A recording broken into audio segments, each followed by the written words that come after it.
Saya langsung ke Pak Denny di pagi hari ini. Pak Denny, kalau berbincang seputar bisnis franchise, mungkin sebelum kita bahas secara luas, mungkin bisa dikenalkan dulu Pak Denny, bisnis franchise itu yang seperti apa, monggo? Oke, terima kasih Mas Danang. Jadi edisi hari ini saya rasa spesial gitu. Jadi nanti saya 1 jam bisa kayak kuliah gitu. Berapa SKS ini? Iya, gitu. Jadi lumayan lah 1 SKS gitu kan. Tema hari ini kita bicara tentang franchise gitu kan. Jadi franchise itu adalah sebuah bisnis yang sebenarnya udah lama gitu kan. Sejak awalnya itu franchise itu berasal dari kalau nggak salah bahasa Perancis gitu, franca yang artinya freedom atau kebebasan gitu kan. Jadi sudah sejak tahun 1900-an sudah di Amerika sudah banyak sekali franchise, tetapi di Indonesia masuk ya 1 dekade terakhir gitu sudah mulai bergeliat gitu kan. Franchise itu sebenarnya adalah sebuah model bisnis di mana orang bisa menyebut namanya pemilik bisnis atau pemilik merek itu namanya franchisor. Orang yang memiliki merek didaftarkan kemudian sudah bisa menjual haknya gitu kan kepada franchisee gitu kan. Jadi bisnis ini adalah bisnis kemitraan sebenarnya.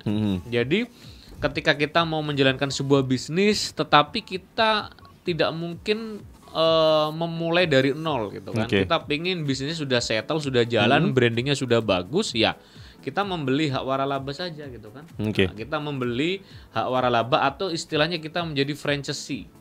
Kita menjadi franchisee. Kenapa? Ya karena produknya sudah dikenal orang. Sudah banyak orang tahu, brandingnya sudah dapat, kita tinggal membuka, menjalankan, selesai.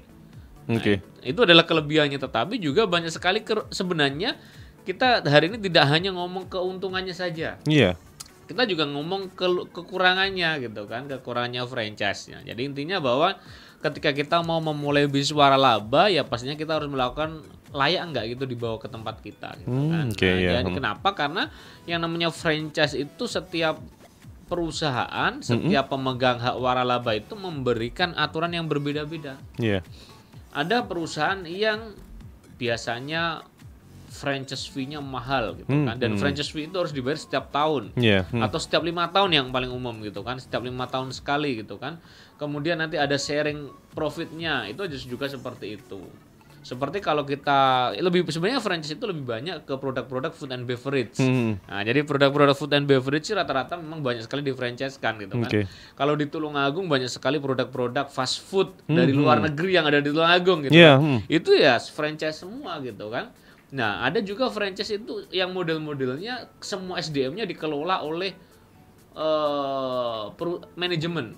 Jadi ada seperti minimarket yang ada di Tulungagung gitu kan, yang warna merah sama warna biru, saya nggak menyebut merek gitu kan. Itu adalah franchise. Tetapi semua pengelolaannya dikelola oleh manajemen yang sama. Makanya kalau kita masuk ke supermarket, minimarket yang saya sebut tadi warna merah dan biru, standar operasional prosedurnya sama. Gitu kan. Kenapa? Karena pemilik waralaba atau pembeli waralaba atau franchisee itu dia hanya menyetorkan uang, dia tinggal menikmati hasilnya. Nah, jadi dia menikmati hasilnya, tetapi dia sudah mengajukan di awal gitu kan, berkaitan tempat. Makanya ketika kita masuk di franchise itu ya kita mengajukan tempat.